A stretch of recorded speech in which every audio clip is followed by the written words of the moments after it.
बघा, नमस्कार विद्यार्थी मित्रांनो. या ठिकाणी आपण पाहत आहोत इयत्ता 7वी स्कॉलरशिपचं मॅथ. आणि इयत्ता 7वी स्कॉलरशिपच्या मॅथमधील आपला लेसन चालू आहे, लेसन नंबर 23, एरिया. ओके, तर हा व्हिडिओ शेवटपर्यंत पहा आणि आवडल्यास लाईक आणि सबस्क्राईब करायला मात्र विसरू नका. आपण अधिक टाइमपास न करता मेन मुद्द्याकडे बोलूया. आपला हा पहिला प्रश्न आहे. याच्यामधला जो आपण व्हिडिओ घेत असतो मित्रांनो, अगोदर बेसिक व्हिडिओ, त्या एरियामध्ये बेसिक व्हिडिओमध्ये पूर्ण फॉर्म्युले दिलेले आहेत आणि जी काही माहिती आपल्याला एक्स्ट्रा द्यायची आहे ती प्रत्येक प्रश्न जेव्हा आपण घेणार तेव्हा डिटेलमध्ये माहिती आपल्याला मिळून जाईल. कारण व्हिडिओची लांबी लांबत असल्यामुळे आपण आपल्या मेन भागाकडे फोकस करूया. चला, पहिला प्रश्न या ठिकाणी आहे. In the adjoining figure length आपल्या angle Y is equal to 90 degree. Angle Y, look at this, here is the angle Y is 90 degree. Length X Y 8 metre, Y Z 15 metre आणि length WM perpendicular to X Z. ही WM ही perpendicular असल्यामुळे 90 degree angle तयार करेल इथं. म्हणजे हे WM Z म्हणजे M हा 90 डिग्री असेल ह्या ट्रायंगल XW झेड मधला. ओके, त्यामध्ये find the area of the figure. हे दोन्ही ह्या फिगरचे मिळून एरिया आपल्याला काढायचा आहे. म्हणजे हा पूर्ण शेडेड पोर्शन आणि हा इकडे हा पोर्शन यांचा पूर्ण एरिया काढायचा आहे. मग काय करावं लागेल आपल्याला? दोन्ही ट्रायंगलची या ठिकाणी मदत घ्यायची आहे.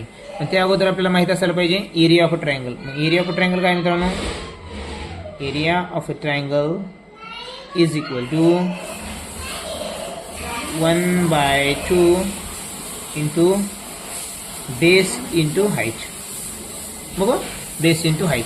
आता हे राईट अँगल ट्रायंगल असल्यामुळं राईट अँगल ट्रायंगलचा जो ही जी 90 डिग्री अँगल तयार करणारा ही जी XY आहे हेच या ठिकाणी अल्टिट्यूडचं काम करतं आणि हेच आपला काय हाईट आहे मित्रांनो ह्या फिगरमधली.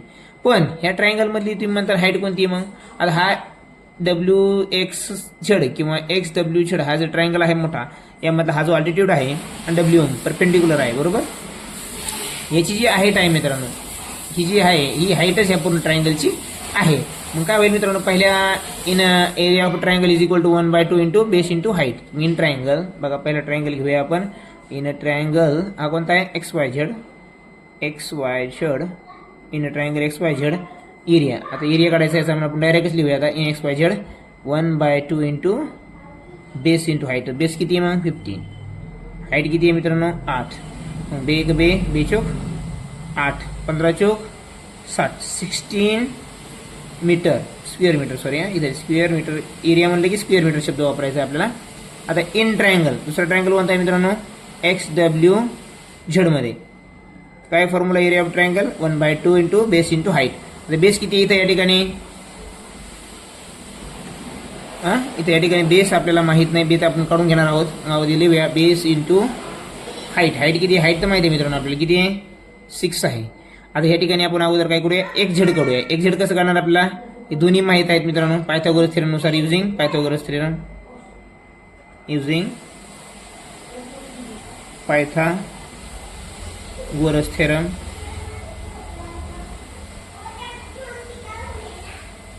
Pythagoras theorem. काय होईल मित्रांनो? इथं बघा, 90 डिग्रीच्या समोरचा काय असतो? हायपोटेन्यूस असतो, कर्ण असतो.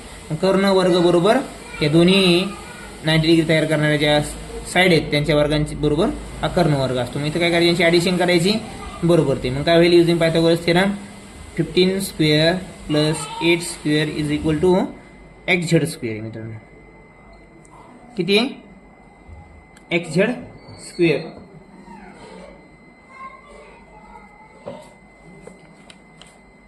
किती स्क्वेअर आहे? XZ square.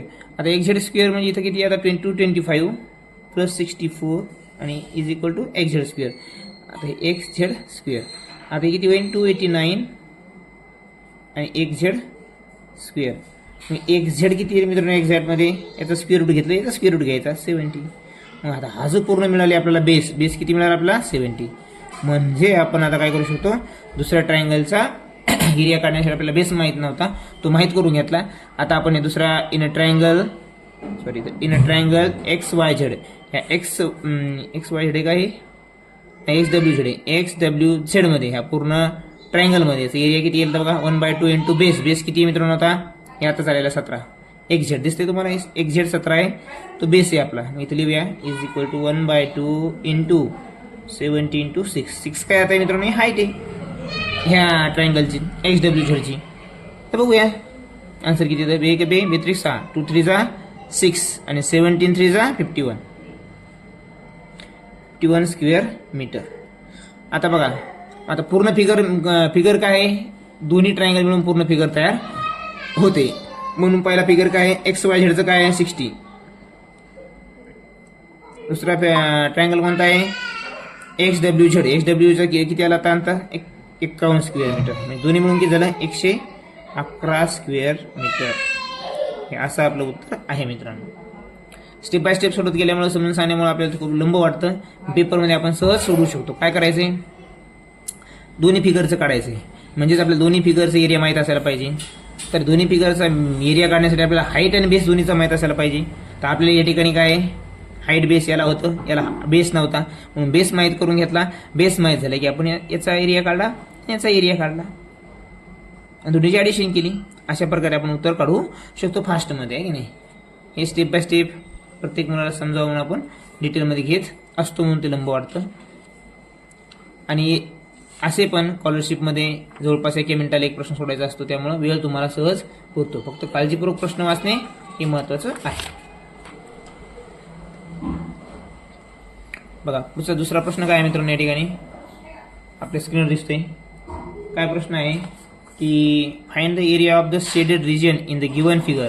बघा आता शेडेड रिजन आपल्याला एक सर्कल काढावं लागणार. या ठिकाणी सर्कल काढल्यावरच आपल्याला याचा आन्सर सहज काढता येऊ शकतो. आता आपल्याकडे सर्कल काढायला तात्काळ काय अवेलेबल नाही. आपण काय करूया, एक सर्कल काढण्याचं बरोबर आणि अशा प्रकारे आपण सर्कल काढण्याचा छानपैकी प्रयत्न मी केलेला आहे. बरोबर, अरे सर्कल तरी वाटतंय किमान, आहे की नाही. त्यामुळं तुम्ही याला सर्कल म्हणू शकता. बघा आता या ठिकाणी अशा काहीतरी पद्धतीची एक फिगर आहे आणि पूर्ण जो भाग आहे दुसरा हा पूर्ण शेडेड आहे मित्रांनो. काय आहे, हा शेडेड पोर्शन आहे. बरोबर, आणि 14 आहे. किती सेंटीमीटर आहे, रेडियस जी आहे ती 14 सेंटीमीटर आहे. तर त्यांनी काय सांगितलं आपल्याला, find the area of the shaded region in the given figure.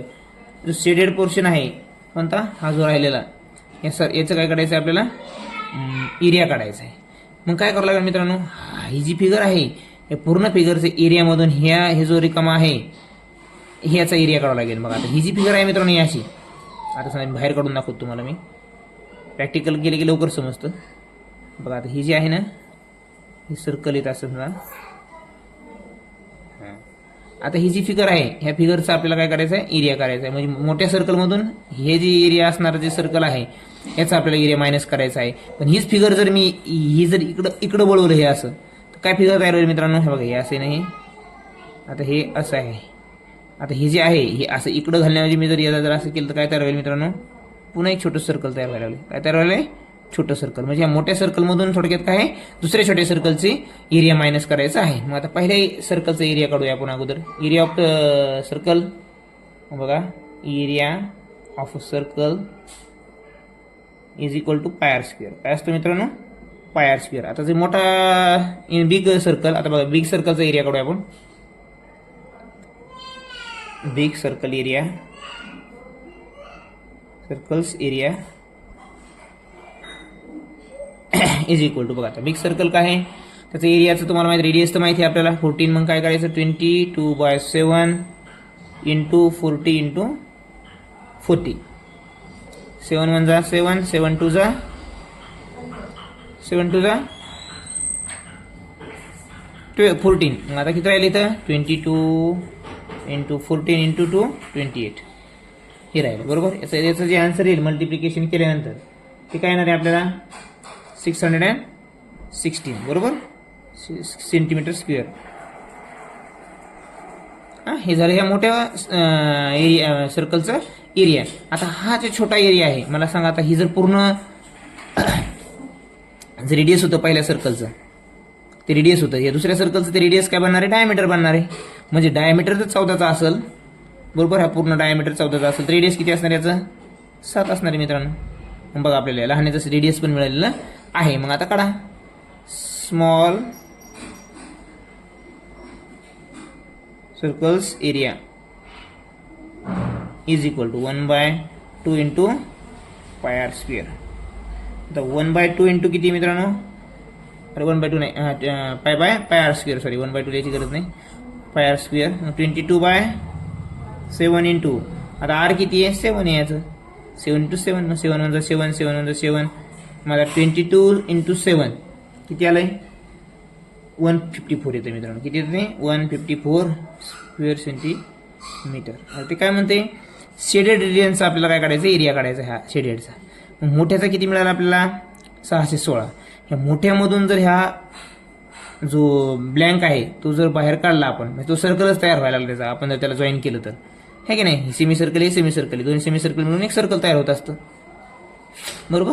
इथे काय सेमी सर्कल तयार केलं, मग काय होईल त्याचं आता shaded portion, area of shaded portion, area of shaded portion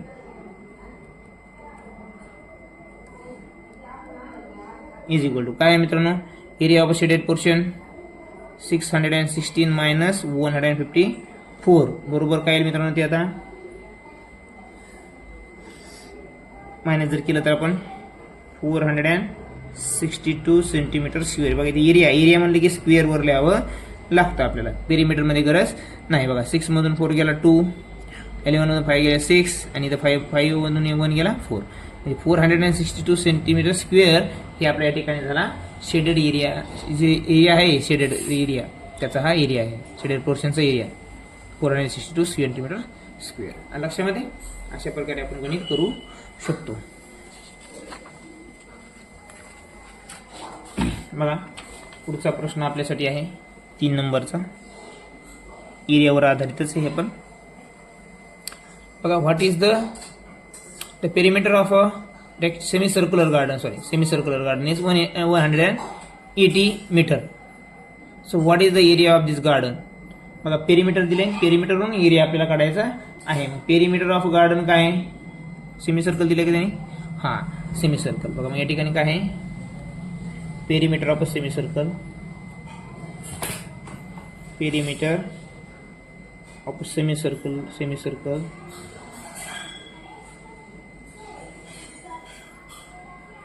is equal to काय बघितलं आपण, पाय डी अपॉन 2 आणि plus D, pi D upon 2 plus D, perimeter of semi circle आहे फॉर्म्युला, बरोबर. मग याचं तर काय करता येईल आपल्याला, डी मिळेल, याच्यावर काय मिळेल आपल्याला डी मिळेल. डी मिळाला की आपण काय करू शकतो, एरिया काढू शकतो. एरिया माहीत असण्यासाठी आपल्याला रेडियस माहीत पाहिजे, आणि या फॉर्म्युल्यावरून आपल्याला डायमीटर मिळाले की रेडियस आपण सहज काढू शकतो. बघा उत्तर कशावरून मिळत जाणार आहे आपल्याला, त्या उकलकडे जात राहायचं आहे आपल्याला. आणि ह्या दिलेली इन्फॉर्मेशन आपण हे काढू शकत नाही डायरेक्टली पेरिमीटरवरून. पण पेरिमीटरवरून आपल्याला काय मिळणार, डायमीटर मिळणार. डायमीटर आपण रेडियस काढू शकतो सहज, म्हणून या ठिकाणी आपल्याला डायमीटर, या ठिकाणी हे जर सॉल्व्ह करत गेलो की आपल्याला डायमीटर मिळणार आहे. मग आता काय answer, perimeter of semi circle काय दिले मित्रांनो 180. मग लिहा 180 is equal to, D common घेऊया. डी कॉमन जर घेतला मी इथं तर राहील काय मित्रांनो खाली π/2, बरं घ्या एक स्टेप वाढवूया आपण, काय अडचण नाही. प्लस आता डीच्या ठिकाणी डीचं कॉमन घेतला आपण, डी ठिकाणी काय राहील 1, इथं राहील 1, हे असं होईल तयार मित्रांनो ते फॉर्म्युला, बरोबर. आता याला जर आपण सॉल्व्ह करून जर घेतला तर डी काय येईल मित्रांनो, डी आता पाय काय आहे मित्रांनो 22/7 इंटू 2 कोणते, ही जी 2 येते खालचे 2ला 2 लिहिले आपण, आणि इथं काय +1 आहे मित्रांनो. प्लसला इथं 1 काही प्लसचे इथे हे फ्रॅक्शन असल्यामुळे या प्लसला खूप महत्त्वाचं आहे. 1 जरी असेल तर तो खूप महत्त्वाचा आहे, आणि तो 1 असला तरी आपल्याला या ठिकाणी त्याचा डिनोमिनेटर सेम करायचा आहे, त्याशिवाय आपण आन्सर काढू शकत नाही, कारण तो बी आपल्या गणिताचा एक भाग आहे याच्यामध्ये. आता बघा बे इथं 11 होईल, बरोबर. आता मला सांगा इथे 11 आहे, 1ला पण आपल्याला काय करायचं, डिनोमिनेटरमध्ये 7 घ्यायचा आहे. मग 1चा डिनोमिनेटर जर 7 करायचा असेल, 7 मल्टिप्लाय केलं तर वर पण कितना करावं लागेल 7. 11 + 7 हे ध्यान ठेवा फक्त. मग काय येईल उत्तर आपलं, डी ब्रॅकेटमध्ये 18/7, बरोबर. आणि याचं डी 18/7 म्हणजेच काय 180 दिलेलं आहे आपल्याला. मग लिहायचं आता 180 इज इक्वल टू डी. आता काय करूया आपण, डीला डी इथं ठेवूया. आता हे जे आहे डिनोमिनेटरमधलं 7 इकडे गेल्यानंतर काय होते, न्यूमरेटरमध्ये जाईल, म्हणजे इंटू 7 डिवाइड बाय हा वरचा डिवाइडमधला तो खाली मल्टिप्लिकेशन म्हणजे डिवाइडमध्ये जाईल, बरोबर.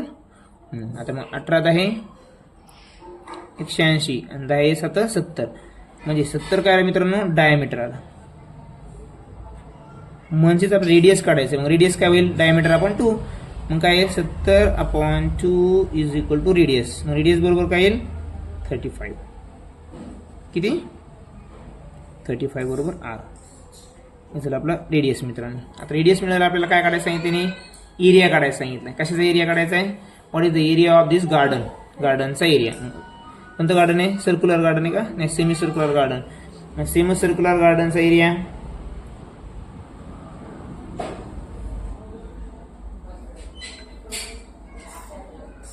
पाय r square. Area of garden पूर्ण यायचं आहे का, what is the area of this garden. The perimeter of a semi circular garden is 180. What is the area of this garden. हां, मग काय होईल, area of semi circular garden. Semi circular garden is equal to काय, pi r square upon 2. कारण की ते semi circular garden आहे, ते जर पाय आर स्क्वेअर असेल ते पाय आर स्क्वेअर बाय 2. मग काय येईल मित्रांनो, 22/7 इंटू 2 इंटू आर स्क्वेअर काय 35 इंटू 35, बरोबर. आता किती काय 7×5 35 आणि बी 11, बरोबर. आता काय उरलं मग इथं, जे उरलं दिले आता 11 इंटू 5 इंटू 35. आता यांचं जर मल्टिप्लिकेशन केलं आपण ह्या सर्वांचं, तर मल्टिप्लिकेशन केल्यानंतर त्याचं जे आन्सर येईल ते आन्सर काय असणार आहे. आता हे 55 × 35 येईल थोडक्यात सांगायचं म्हणजे. मग आपण याला जर मल्टिप्लिकेशन जर केलं तर आपलं 5×5 25. बघा अशा ठिकाणी काय करायचं मित्रांनो, युनिट प्लेस. जेव्हा जेव्हा मोठमोठे मल्टिप्लिकेशन असतात तेव्हा युनिट प्लेस काय आहे ते बघायचं. त्यावरून तुम्हाला माहिती बघा, प्रत्येकाचं युनिट प्लेस इथं वेगळं आहे. तिन्हीचं सेम आहे पण एक वेगळं आहे. मग आपलं 30 येते का बघा बरं एकदा या ठिकाणी बघा. मग आन्सर काय येतं बघा 55 इंटू 35. मग मला सांगा 5 इंटू 5 किती येते 35. किती 35. म्हणजे युनिट प्लेस किती आला 5 आला, बरोबर. आणि त्यामुळे 5 युनिट प्लेस असणारा एकच इथं आन्सर आहे. त्यामुळे कधी कधी ही पण ट्रिक आपल्याला वापरायची आहे, वापरता आली पाहिजे मित्रांनो. बऱ्याच वेळेस तुम्हाला ही ट्रिक काम करणार आहे. एरिया मीटर स्क्वेअरमध्ये आहे असतो म्हणून मीटर स्क्वेअरमध्ये लिहिला आपण. आशा करतोय तुम्हाला समजलं असेल. बघा बऱ्याच वेळेस मित्रांनो जेव्हा मल्टिप्लिकेशन केव्हाही पेपरवाल्याला बी मॅनेज करणाऱ्याला माहीत असतं की पेपरमध्ये एवढे कॅल्क्युलेशन करणं शक्यच नसते, पण त्यांना माहिती आहे याच्यामध्ये काहीतरी एक छोटी शॉर्ट ट्रिक आहे. ते मुलांना त्याच्याविषयी बेसिक नॉलेज आहे का नाही ते पाहण्यासाठी अशी मोठमोठे मल्टिप्लिकेशन वगैरे ते देतात. तेव्हा आपल्याला हे असे unit place, sum of digits असे नियम वापरून आपल्याला हे उत्तर बघावं लागतं.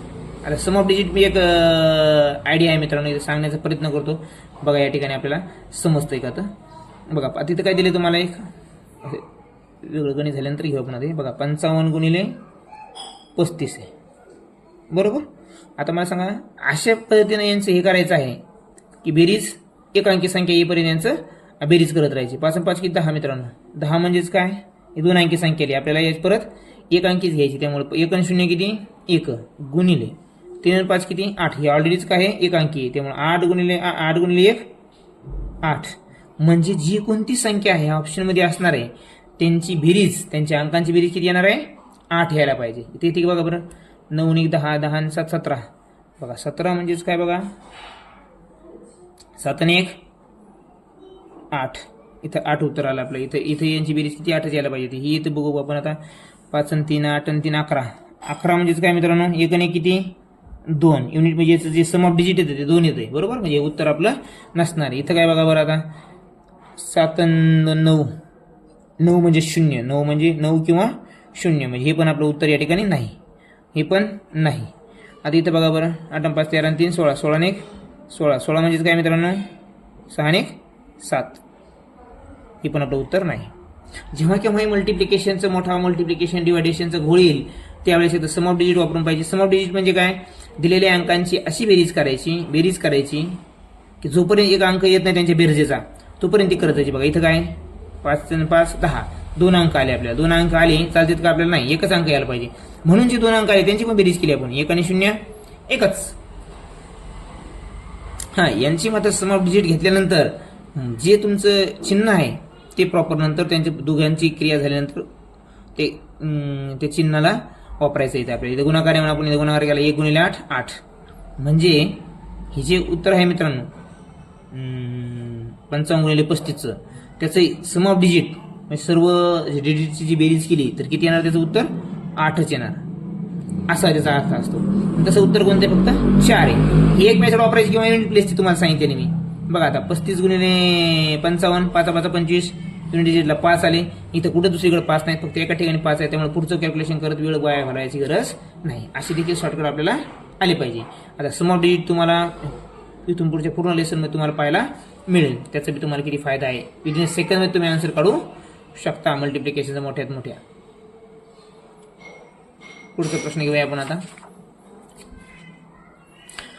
फक्त मित्रांनो व्हिडिओ आवडत असतील तर मात्र सबस्क्राईब करायला विसरू नका.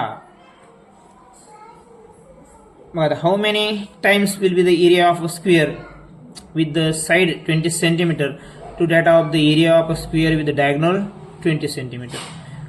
बघ ह्या ठिकाणी काय आहे मित्रांनो, स्क्वेअरचा एरिया काढायचा आहे आपल्याला. आणि स्क्वेअरचा एरिया त्यांनी काय दिलेलं आहे? एकदा साईड असताना आणि एकदा डायगोनल असताना. आपण दोन्ही पण बघूया. बघा area of a square side असताना, एरिया ऑफ स्क्वेअर साईड असताना मित्रांनो, ब्रॅकेटमध्ये लिहितो मी साईड असताना.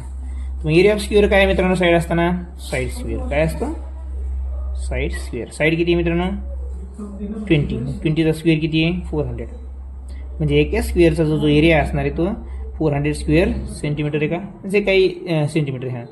मग सेंटीमीटर स्क्वेअर किंवा सेंटीमीटर स्क्वेअर बरोबर. आता एरिया ऑफ स्क्वेअर डायगोनल असताना काय मित्रांनो? डायगोनल असताना काय आहे मित्रांनो सूत्राचं? डायगोनलचा डीचा स्क्वेअर अपॉन 2. डायगोनल किती दिलं त्याने इथं या ठिकाणी पण? डायगोनल 20 सेंटीमीटर दिला. 20चा स्क्वेअर किती येईल? परत 400. पण डायगोनल असताना काय आहे मित्रांनो? अगोदर एरिया जर काढायचा असेल त्या स्क्वेअरचा तर 2 ने डिवाइड करायचं आहे आपल्याला. साहजिकच जे एरियाचं जे आन्सर येणार आहे त्यापेक्षा याचं काय आन्सर असणार आहे? निंपट कमी असणार आहे. बघा मग आता ह्या साईड असताना किती आहे? 400. आणि डायगोनल असताना जो एरिया आला आहे तो किती आहे? 200. म्हणजे कितीचा डिफरन्स आहे? 200चा. म्हणजे दुप्पटचाच फरक आहे. म्हणजेच आन्सर काय असणार आहे आपलं? 2 टाइम्स. काय? 2 टाइम्स. ऑप्शन मागं पुढे झाले असतील माझ्याकडून, पण आन्सर येतं याचा 2 टाइम्स. म्हणजे how many times will be the area of a square with the side 20 centimetre? 2 times. Then the area of square with diagonal 20 centimetre. म्हणजे डायगोनलच्या कम्पॅरिझनमध्ये याचा एरिया विचारला आपल्याला साईडचा, तर 2 टाइम्स मोठा आहे. म्हणजे आन्सर काय मग? 2 टाइम्स. लक्षामध्ये. मग या ठिकाणी 5वा प्रश्न आहे. The length of rectangular garden is 452 metre and breadth is 322 meter. There is a 11 meter broad road around this garden. So find the area of the road in square meter. Unit त्यांनी already दिलेला आहे, त्यामुळे आन्सरमध्ये unit देण्याची त्यांना आवश्यकता भासली नसावी म्हणून याच्यामध्ये ऑप्शन नाही. बघा ह्या प्रश्नामध्ये बहुतांश मुलं चुका करतात. त्यांची एकच गोष्ट चुकते. ते काय चुकते ते आपण पाहणार आहोत. तर व्हिडिओ शेवटपर्यंत पहा.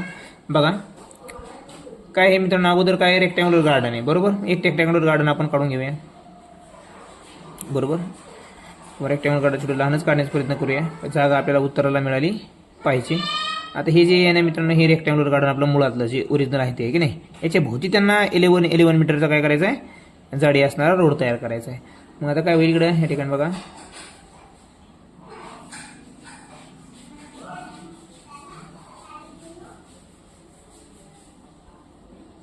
आता हे असा रोड त्यांना बनवायचा आहे मित्रांनो. चारही बाजूनं 11 मीटरचा हे आपला रोड तयार झाला मित्रांनो आता बरोबर. हा आपला रोड तयार झालेला आहे. सध्या बी असेच रोड तयार होतात म्हणा. टेंडर निघणं आणि रोड होणं आणि तो पोचवणं संगच असो, तो आपला भाग नाही आहे. या ठिकाणी बघूया आपण. आता हा जो गार्डन आहे मित्रांनो. आता या गार्डनचा आपल्याला एरिया आपलं लेंथ आणि ब्रीथ दिलेली त्यांनी 452. किती? 452 आहे मित्रांनो. ही लेंथ आहे. लेंथ मोठी असते म्हणून आपण लेंथ दाखवली आणि ब्रीथ लहान असते म्हणून ब्रीथ काय दाखवली? 322 मित्रांनो. किती? 322. आता हे झालं मित्रांनो ह्या गार्डनचं आतमधलं क्षेत्रफळासाठी लेंथ आणि ब्रीथ. आता बघा शहरी दोन्ही बाजूने इकडून बी 11 वाढणार आहे आणि इकडून 11 वाढणार आहे. मुलं काय करतात? फक्त एकाच बाजूने वाढवतात. म्हणजे 452 मध्ये 11 वाढ केली का ती त्या रोडची पूर्ण लेंथ गृहीत धरतात. पण नाही मित्रांनो, या ठिकाणी 11 वाढवली ती म्हणजे ब्रीथ बघा. आता ही जी ब्रीथ आहे ना, आता ही ब्रीथ जी आहे रुंदी इकडं 11 वाढणार, इकडे बी 11 वाढणार. दोन्ही बाजूने वाढाली मित्र 11 म्हणजे ती टोटल 22 वाढणार. म्हणजे 322 मध्ये किती ऍड व्हायला पाहिजे? 22 ऍड व्हायला पाहिजे. आपण 11च ऍड करतो म्हणून आपलं उत्तर चुकतं बघा. 452. आता 452 ही जी लेंथ आहे मित्रांनो, ही लेंथ फक्त 11 मीटरचा रोड इकडूनच एका साईडनं व्हायला का नाही? इकडून पण व्हायला, चारी बाजून व्हायला ना. म्हणजे इकडे 11 वाढेल, इकडे 11 वाढेल, म्हणजे ते एकूण किती वाढेल? 11 22 वाढतील. म्हणजे ही जी लेंथ आहे मित्रांनो 452, त्यामध्ये 22 जर ऍड केले तर ती टोटल लेंथ किती होणार आहे आपली? 474. किती? 474 लेंथ वाढणार आहे. 474 कशामुळे वाढली? इकडून 11 वाढली, इकडून 11 वाढल्यामुळे ती 474 झाली. म्हणजे टोटल 22 वाढली. आता ही पण इकडे 11 वाढली, इकडे 11 वाढली, म्हणजे किती वाढली? टोटल 22. म्हणजे किती होईल आता ही? इथून दाखवण्याचा प्रयत्न करतो मी मित्रांनो. ही 344 होईल लक्षामध्ये. आता मात्र तुम्ही आन्सर काढू शकता. आता हे उत्तर करत असताना तुम्ही सेपरेट मोठ्या रेक्टँगलचं क्षेत्रफळ वेगळं, लहान रेक्टँगल क्षेत्रफळ वेगळं, त्यातून मोठ्यातून लहान वजा करू शकता. किंवा तुम्ही मांडतानाच असं मांडा की दोन्ही आपल्याला वजा करता आली पाहिजे. मग आता काय करायचं बघा, आपल्याला काय काढायचंय? रोडचं क्षेत्र एरिया ना, एरिया ऑफ रोड बघा. Area of road is equal to काय होईल? Big area of big rectangle, बरोबर. त्यातून जर लहान रेक्टँगलचा एरिया मायनस केला आपल्याला रोडचा एरिया मिळून जाईल. मग area minus area of small rectangle, बरोबर. मग आता काय मित्रांनो मला सांगा, इथं पण बघा खूप मोठं मल्टिप्लिकेशन असणार आहे, त्यामुळे आपण इथं देखील सम ऑफ डिजिट वापरू शकतो, है की नाही? ते पण वापरून दाखवतो मी तुम्हाला उत्तर शॉर्टकट काढण्यासाठी. पण अगोदर बघा आता हे काय इथं काय येईल? एरिया ऑफ रेक्टँगल काय अगोदर? Length into breadth. मग आता लेंथ किती आहे छोट्याची आपल्या बिगची? 474 गुणिले ब्रीथ किती आहे? 344 मित्रांनो, बरोबर. मायनस आता स्मॉलचं किती आहे? 452 मल्टिप्लिकेशनमध्ये किती येईल? पुन्हा हे 322, बरोबर. मोठा काय घेतला आपण अगोदर? कारण की सबट्रॅक्शन करायसाठी मोठी संख्या अगोदर पाहिजे, म्हणून एरिया बिग म्हणून लहान जर वजा केला तरच आपल्याला हे रोडचं क्षेत्रफळ मिळणार आहे. आता हे झालं मित्रांनो आपलं मांडणी. आता हेच ठिकाणी मी तुम्हाला काय म्हटलं होतं, एरिया ऑफ बिग रेक्टँगल तुम्ही वेगळा काढू शकता, हा वेगळा काढू शकता, आणि जे उत्तर येईल मग बिग मधून लहान वजा केले आपल्याला उत्तर मिळतं. पण या ठिकाणी काय आपण एक सलग करत आहोत, त्यामुळे दोन्हीचं जे गुणाकार आहे मल्टिप्लिकेशन आहे तो बघा एक आहे माझ्याकडं 1,63,056 मायनस. आता हा काय येईल? इतकं मल्टिप्लिकेशन तुम्हाला करायला वेळ येतं परीक्षेमध्ये असताना, त्यांनाही माहीत आहे. याचे पण शॉर्टकट त्यांच्याकडं आहेत मित्रांनो. आलं लक्षामध्ये? ते तुम्हाला माहीत आहेत का नाही हे पडताळण्यासाठी तुम्हाला असं मुद्दाम मोठे मल्टिप्लिकेशन ह्या ठिकाणी येतात. तुम्ही गुणाकार करत बसले तर तुम्हाला 5 मिनिटांनी ते गुणाकार पूर्ण व्हायलाच लागेल, कारण गुणाकार खूप मोठे आहेत दोन्ही पण, बरोबर. तर ऍक्च्युली यांची जर वजाबाकी केली आपण, यांची वजाबाकी येते मित्रांनो 17,512 स्क्वेअर मीटर, बरोबर. हे झालं आपलं आन्सर. म्हणजे रोडचं जे एरिया मिळाला पाहिजे तो मिळाला. आपल्याला किती आला? तो हा इतका आला. म्हणजे उत्तर किती आपलं? 3 नंबर झालं. पण इथं देखील आपण सम ऑफ डिजिट वापरू शकतो. युनिट डिजिट वापरू शकतो का बघू आपण, बघा एक मिनिट. नाही, युनिट प्लेसला इथं 3 ठिकाणी 2 येतं आणि एका ठिकाणी 4 येतं. पण आपलं आन्सर हे असल्यामुळे इथं ती युनिट प्लेसचं देखील आपण लावून पाहू शकतो. पण आपल्याला कळलं की जे युनिट प्लेस आपलं यायला लागले त्याच्यासारखे दुसरे युनिट प्लेसला पण आहेत, मग ते सोडून द्या. सम ऑफ डिजिट कसं वापरणार तुम्ही आता बघा. सम ऑफ डिजिट वापरून बघू शॉर्टकटसाठी. जेव्हा असं मोठं मल्टिप्लिकेशन असतं तेव्हा सम ऑफ डिजिटचा रूल वापरून पाहायचा. सम ऑफ डिजिट म्हणजेच काय? आता बघा इथं काय 7 इंटू 3 4 4 मायनस 4 5 2. हे मात्र शेवटपर्यंत पहा मित्रांनो, याचा नक्कीच तुम्हाला परीक्षेमध्ये फायदा होणार, म्हणजे 100% होणार. आणि खूप वेळ वाचतो आणि खूप सोपी आणि छान मेथड आहे ही.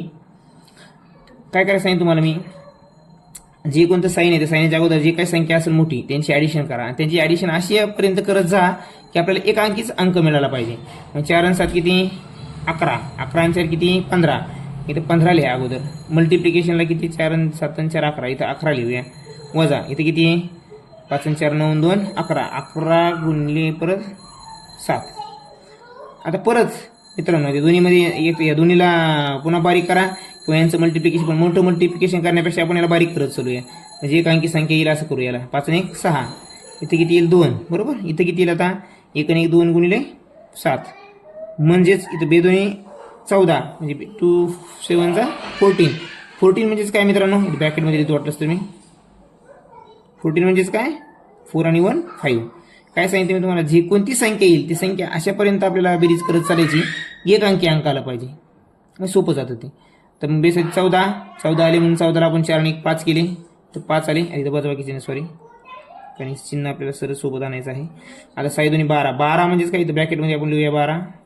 आता 12 म्हणजेच काय मित्रांनो 2 1 3. आता सांगा मला उत्तर किती आलं आपलं, 3 वजा 5 म्हणजे उत्तर आलं -2. आता उत्तर कधीच मायनसमध्ये नसतं मित्रांनो याचं. आता -2 -3 -4 -5 असं काही जरी उत्तर आलं त्याला 9 मधून सबट्रॅक्ट करायचं मित्रांनो. कशामधून सबट्रॅक्ट करायचं, 9 मधून. आता मला सांगा 9 मधून जर 2 गेले, या 9 मधून जर 2 गेले तर उत्तर किती आलं आपलं 7. किती आलं, युनिट सम ऑफ डिजिट आला 7.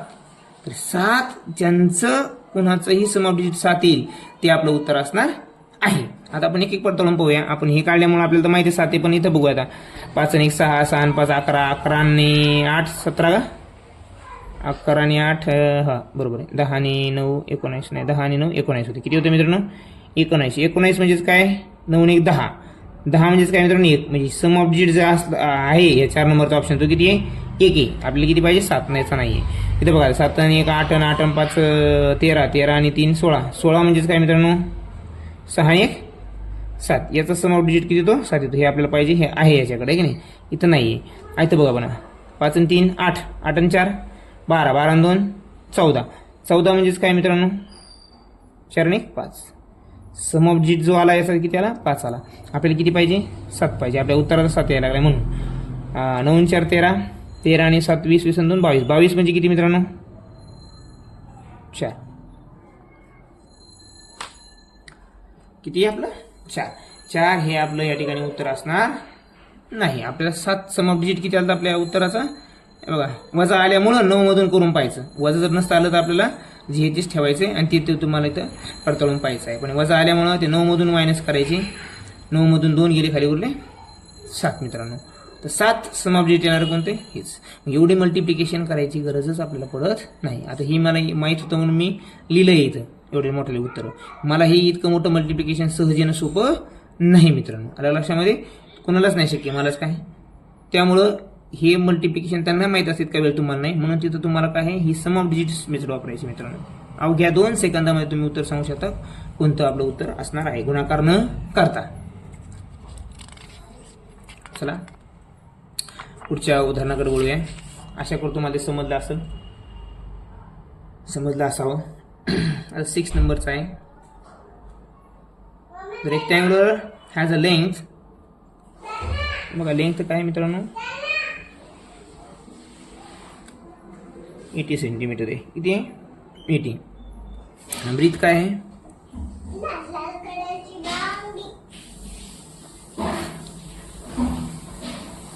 ब्रीथ काय मित्रांनो 8 आहे. ते काय म्हणते इफ इट्स लेंथ चेंज केली आपण काय बाय 2/3 टाइम्स.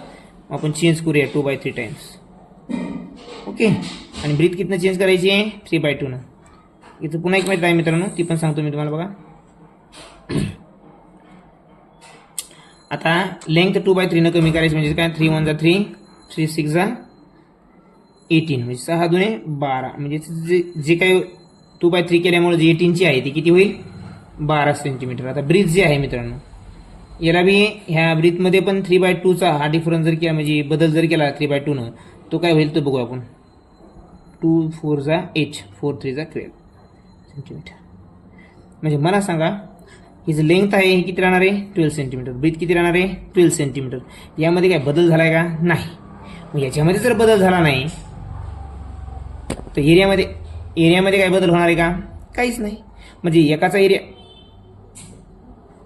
एकाची लेंथ आहे 8, ब्रीथ आहे 8, ठीक नाही. सारखाच जर त्यांची लेंथ आणि ब्रीथ जर असेल तर एरियामध्ये काहीच बदल पडणार नाही. एरिया रिमेन्स सेम राहील मित्रांनो. एरिया कसं राहणार आहे? सेम राहणार आहे या ठिकाणी. लक्षामध्ये.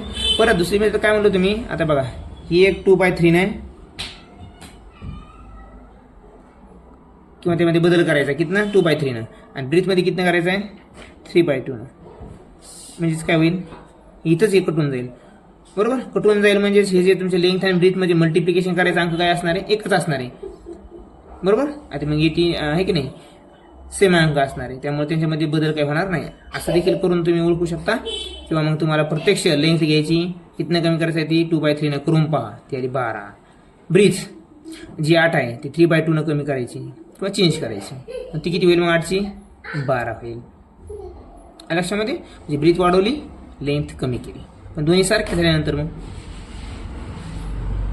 आहे की नाही, त्यामुळे एरियामध्ये काही फरक पडणार नाही. अशा पद्धतीने तुम्ही गणित करू शकता मित्रांनो. थोडंसं लक्षपूर्वक केलं की तुम्हाला लगेच समजून येतं. स्टेप बाय स्टेप केल्यावर तर काही अडचणच नाही काढा मित्रांनो ह्या अशा प्रश्नामध्ये. लक्षामध्ये आपण स्टेप बाय स्टेप गेलेलो आहोत. तर आपल्याला लेंथ बी आणि ब्रीथ बी सारख्याच इक्वल लेंथला मिळाली, त्यामुळे काही फरक पडणार नाही त्यांच्या एरियामध्ये. 7वा प्रश्न काय आहे बघा. The length of a rectangular garden is 200 metre. बघा आता एक रेक्टँग्युलर गार्डन काढायचं आहे आपल्याला. Length of a rectangular garden is मग लिहूया आपण, लेंथ लिहूया, गार्डन काढायची गरज नाही, सोपी कन्सेप्ट आहे ही. 200 मीटर आहे. बरोबर. आणि इट्स एरिया आहे मात्र 3 हेक्टर आणि 20 are. So what is the breadth of the garden. आता ब्रीथ काढायची आपल्याला, त्यामुळे आपल्याला लिहावं लागेल एरिया ऑफ गार्डन. लिहा, आणि एरिया ऑफ गार्डन दिले ना आपल्याला, त्यामुळं area of garden is equal to, garden कोणतं आहे? रेक्टँग्युलर आहे, म्हणून काय येईल मग लेंथ इंटू ब्रीथ. लेंथ म्हणजे किती आहे मग 200. ब्रीथ दिली का? नाही. पण एरिया ऑफ गार्डन दिलेला आहे आपल्याला. काय दिलेलं आहे? 3 हेक्टर आणि 20 आर. अगोदर जे दिलं ती लिहूया, 3 हेक्टर इंटू 20 आर. पण या ठिकाणी काय आहे मित्रांनो, हेक्टर जे आहे त्या हेक्टरचं माप 1 हेक्टर म्हणजे किती, 21 आर म्हणजे किती, हे आपल्याला दिलेलं आहे. मग इथे काय आहे मित्रांनो, 1 जे आर आहे 1 आर म्हणजेच काय असतं 100, मला वाटतं 100 मीटर स्क्वेअर आहे का? हां, 100 मीटर स्क्वेअर आहे. किती ते 100 मीटर स्क्वेअर आहे 1 आर म्हणजे. बरोबर. आणि हे 1 हेक्टर जे आहे हे 1 हेक्टर इज इक्वल टू किती आहे 10,000. किती? 10,000 मीटर पर स्क्वेअर आहे. बरोबर. आता मला सांगा हे जे हेक्टर आहे, अरे सॉरी रे, मल्टिप्लिकेशन आहे तर प्लस येईल मित्रांनो, कारण की काय एरिया ऑफ गार्डन 3 हेक्टर आणि 20 आर प्लस लिहावं लागेल. तर आपल्याला मग 3 हेक्टर म्हणजे किती, 1 हेक्टर म्हणजे जर 10,000 असेल तर 3 हेक्टर म्हणजे किती होईल 30,000 प्लस. आता 1 आर म्हणजे जर 100 मीटर असेल तर 20 आर काय होईल, म्हणजे 100ला 20 मल्टिप्लिकेशन करावं लागेल, 2000 होईल. ते किती 2000 मीटर स्क्वेअर. बरोबर. इज इक्वल टू 200 इंटू बी. बरोबर. मग आता इथं काय होईल मित्रांनो, यांची बेरीज करा. 32,200 इज इक्वल टू 200 इंटू बी. बरोबर. मग 2 कटले, या ठिकाणी 2 कटेल. बरोबर. अरे इथं सॉरी, इथं 32 डायरेक्ट नाही, 0 इथं 320. किती मित्रांनो 320. पण इथं 2 उरले मित्रांनो. बरोबर. इथं 2 उरले आहेत. मग बे 2 1 जा 2, 2 1 जा 2, 1 कॅरी, 2 6 जा 60, 12 आणि हे 0 1 0 राहिला. बरोबर. म्हणजे बी जे झालं मित्रांनो यांचं ब्रीथ किती आहे 160 सॉरी, किती आहे 160 या ठिकाणी ब्रीथ आलं तर आपल्याला त्याने एरिया काही जरी काढायचं आहे आपण काढू शकतो. पण इथं काय त्याने ऑलरेडी एरिया दिला, एरियावरून आपण ब्रीथ काढली. मग ब्रीथ किती आहे 160 मीटर आहे. किती आहे 160 मीटर इथं काय आहे त्यांची ब्रीथ आहे मित्रांनो. लक्षामध्ये आता पुढचा शेवटचा जो प्रश्न असणार आहे लेसन मधला तो बघा आपल्या स्क्रीनवर.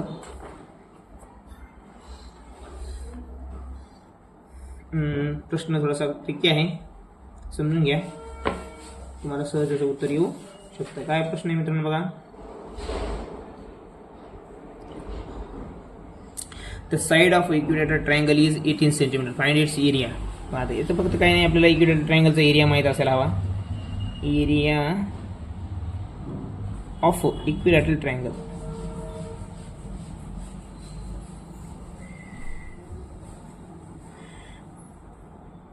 is equal to area of equilateral triangle is equal to under root 3/4 is equal to under root is equal to area square. असं याचा एरिया ऑफ इक्विलॅटरल ट्रायंगलचा एरियाचा फॉर्म्युला आहे मित्रांनो. तर आपल्याला काय लिहायचं आहे, अंडर रूट 3/4 इंटू ए स्क्वेअर. इथं त्याने ऑलरेडी साईड दिलेलीच आहे आपल्या इक्विलॅटरल ट्रायंगलची 18 स्क्वेअर, 80 इंटू 80 बरोबर. मग काय करूया आपण, 4 ने 2 भाग जाते, आपण 2 देऊया. मग 2 2 चा 4, 2 9 चा 18, पुन्हा 2 9 चा 18. इथं मल्टिप्लिकेशन साईन आहे बरोबर. मग काय आहे मित्रांनो ते अंडर रूट 3 इंटू 9 9 चा 81 असा आपला आन्सर असणार आहे. त्यालाच आपण कसं लिहू शकतो, 81 अंडर रूट 3 असं लिहू शकतो स्क्वेअर. आता इथं काय विचारलं त्यांनी, एरिया विचारलाय का काय विचारलं, हा एरिया म्हणलं की स्क्वेअर सेंटीमीटर असेल, सेंटीमीटर, मीटर असेल मीटर, सेंटीमीटर आहे, स्क्वेअर सेंटीमीटर. हे आपलं इथं आन्सर आलेलं आहे, 81 अंडर रूट 3 स्क्वेअर सेंटीमीटर. तर अशा प्रकारचा आपण हा जो एरिया आहे लेसन आहे मित्रांनो, महत्त्वाचा आणि छान पार्ट आहे, शेवटपर्यंत स्पर्धा परीक्षेमध्ये असणारा लेसन आहे. त्याचे आपण प्रश्न उत्तर बघितलेले आहे. जो एक्सरसाइज 23.2 आहे ते आपण उद्या बघूया. तर व्हिडिओ आवडले असेल लाईक आणि सबस्क्राईब करायला मात्र विसरू नका. धन्यवाद.